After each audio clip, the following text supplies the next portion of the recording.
Good morning class. BSc part third paper second BSc part second paper second animal physiology and immunology की class चल रही है। हम अभी तक बात कर रहे थे मिनरल सॉल्ट्स के बारे में कि मिनरल सॉल्ट्स क्या होते हैं। तो हमने 3 सॉल्ट्स देख लिए थे, जो कि कौन कौन से थे। हमारा था लोहा, कैल्शियम, फॉस्फोरस। आज हम आगे बात करते तो हम क्या बात कर रहे थे, खनिज,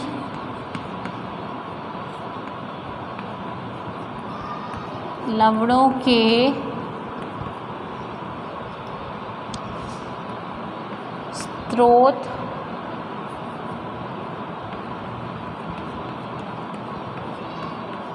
कार्य एवं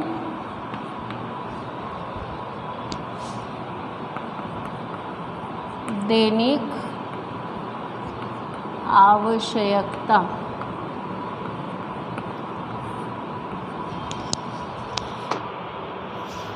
हम टेबल बना लेते हैं।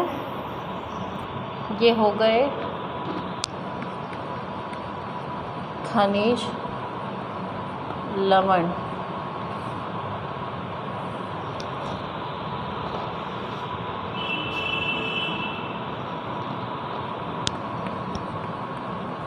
प्राप्ति के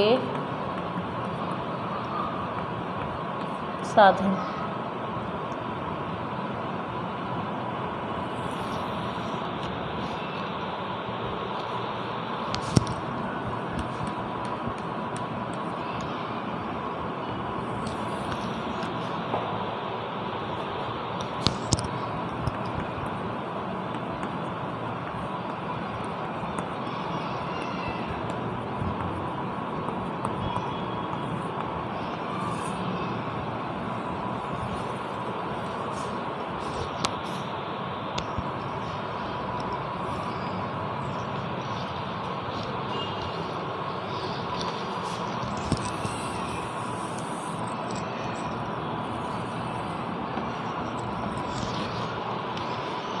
हमने आयन तक पढ़ लिया था। आज हम बात करते हैं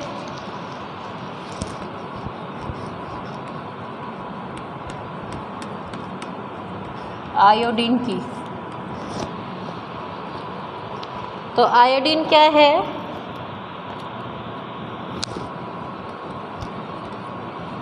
समुद्री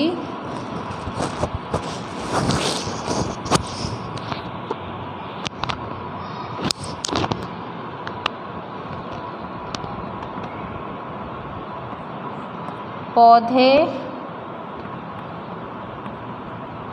मछली,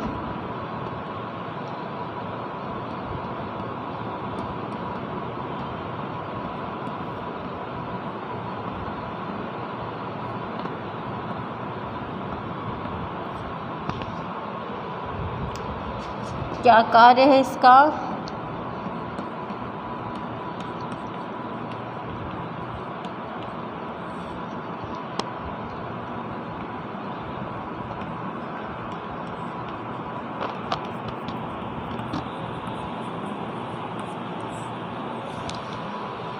इसकी ज़रूरत कितनी होती है हमें? 0.12 से 0.15 मिलीग्राम।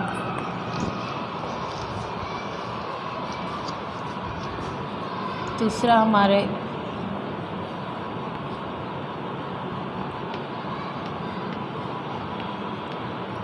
सोडियम, ये हमें मिलता है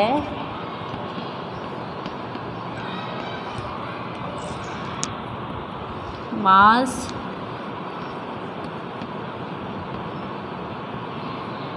मछली,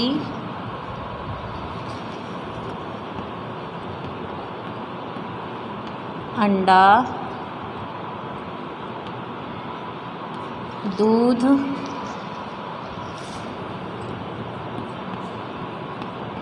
खाने का सोडा,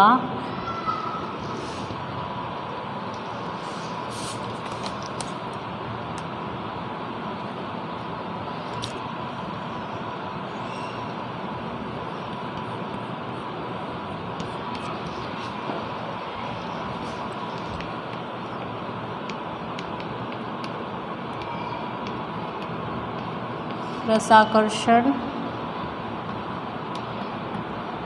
दबाव को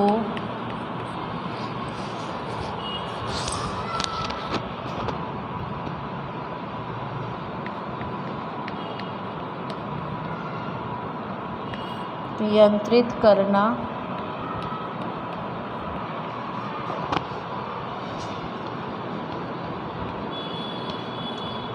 पानी का संतुलन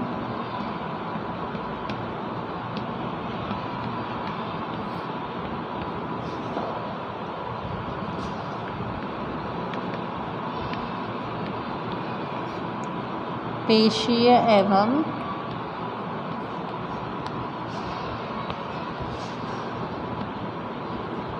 तंत्रिका का उद्दीपक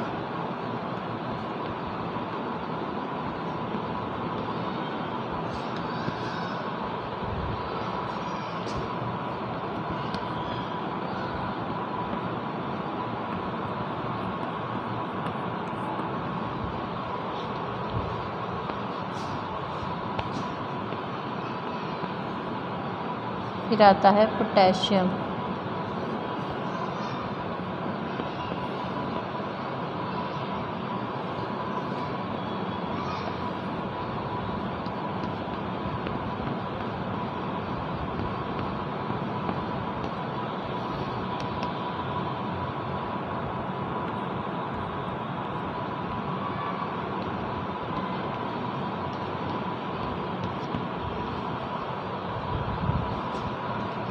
ये मिलता है मांस,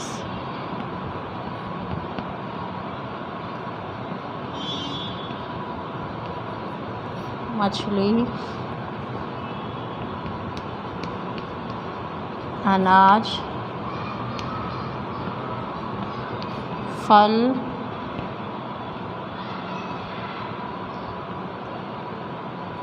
सब्जियाँ,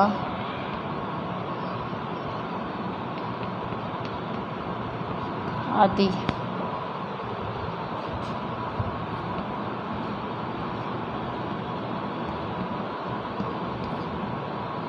अंतः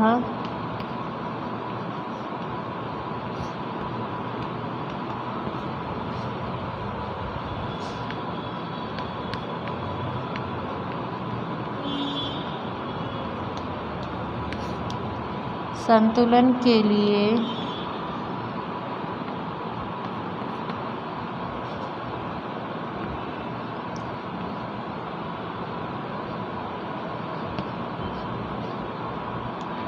हृदय की धड़कन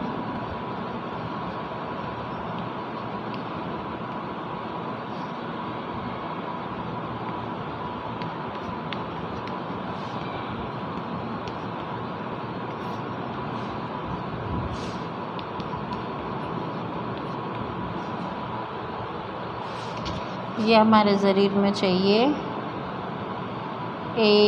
0.82 1.3 मिलीग्राम। और आखिरी आपका बचा है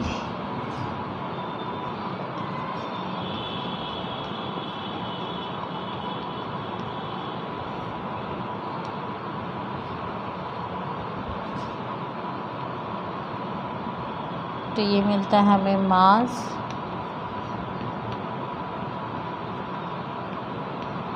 अनाज,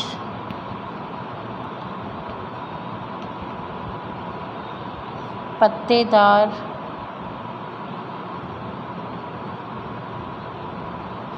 सब्जियां,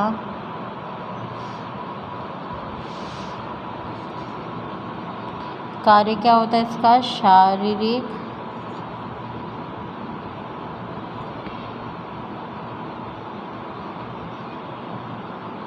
वृद्धि,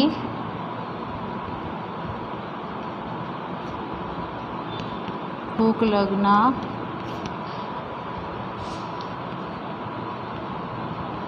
त्वचा की रक्षा,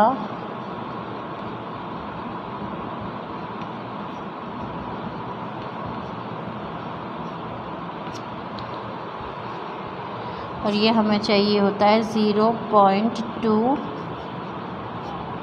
मिलीग्राम तक।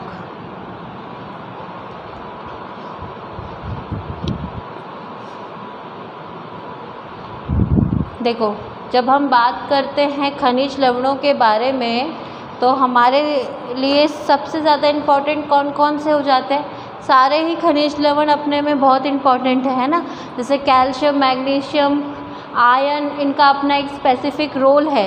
वैसे सोडियम, पोटेशियम और आयोडीन और कोबाल्ट का अपना एक स्पेसिफिक फंक्शन है और नीड है हमारे शरीर की कि इनका क्या क्या काम होता है। तो हम पहले डिस्कस करते हैं आयोडीन के बारे में।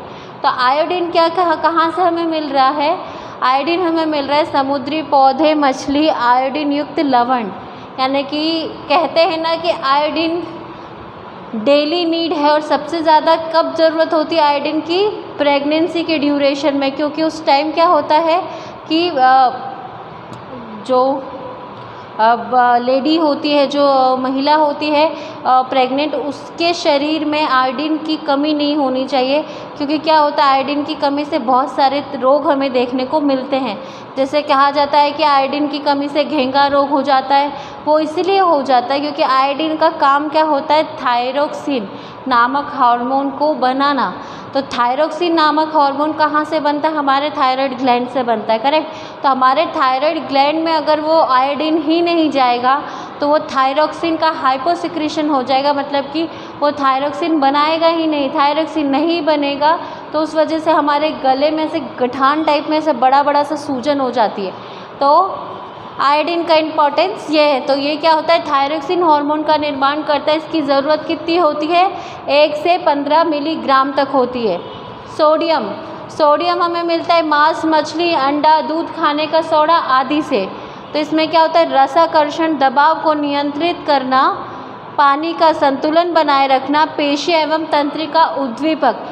सोडियम क्या करता है? देखो, कभी भी नोटिस करा है कि जब हमें एकदम से डिहाइड्रेशन क्यों होने लग जाता है, शरीर में पानी की कमी होती है, तो हम क्या करते हैं? जनरली जा कर के चीनी, नमक चीनी का पानी लेते हैं जब हमारा ब्लड प्रेशर डाउन होता है।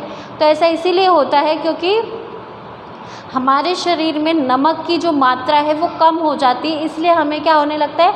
डिहाइड्रेशन होने लगता है। तो बेसिकली हमारे शरीर में पानी के संतुलन के लिए भी एक तरीके से सोडियम एक बहुत इम्पॉर्टेंट कंपोनेंट है, या हम बोल सकते हैं सॉल्ट है, मिनरल सॉल्ट है, मिनरल है। ये हमें 0.5 ग्राम पर डे के हिसाब से चाहिए होता है। पोटेशियम, मांस, मछली, अनाज, फल आदि सब्जियां, ये इन सब से हमें क्या मिलता है? हमें पोटेशियम मिलता है। अन्य कोशिकीय रस या उनके संतुलन के लिए, हृदय की धड़कन के लिए का नियमन करना। यानी पोटेशियम क्या कर रहा है? हमारे जो हार्ट रेट होती है, हमारे दिल का धड़कना हम जिसे कहते हैं, उसका क्या करती? नियमन करती कि प्रॉपर रेट जो होने चाहिए धड़कन की वो हो। उससे वो पोटेशियम क्या करता है? वेन्स में इसका काम अच्छे से करता है। ये हमें चाहिए 0.8 से 1.3 मिलीग्राम तक। अब बात करते कोबाल्ट की। तो कोबाल्ट क्या कर रहा है? कहाँ से मिल रहा है हमें? मांस, अनाज, पत्तेदार सब्जियों से हमें कोबाल्ट मिल रहा है। ये क्या करता है? हमारी ग्रोथ, हमारी भूख लगना और हमारी स्किन की प्रोटेक्शन का काम करता है कोबाल्ट। और ये कितना चाहिए होता है हमें? 0.2 मिलीग्राम तक चाहिए होता है। हम पूरा न्यूट्रिशन कवर अप कर चुके हैं। न्यूट्रिशन में हमने कार्बोहाइड्रेट, फैट्स, प्रोटीन, लिपिड्स और मिनरल सॉल्ट्स के बारे में अच्छे से पढ़ लिया है। हम आगे पढ़ेंगे किसके बारे में? डाइजेस्टिव एंजाइम्स और डाइजेस्टिव सिस्टम के बारे में। तो हमारा नेक्स्ट टॉपिक क्या होगा? Digestive enzymes and digestive system.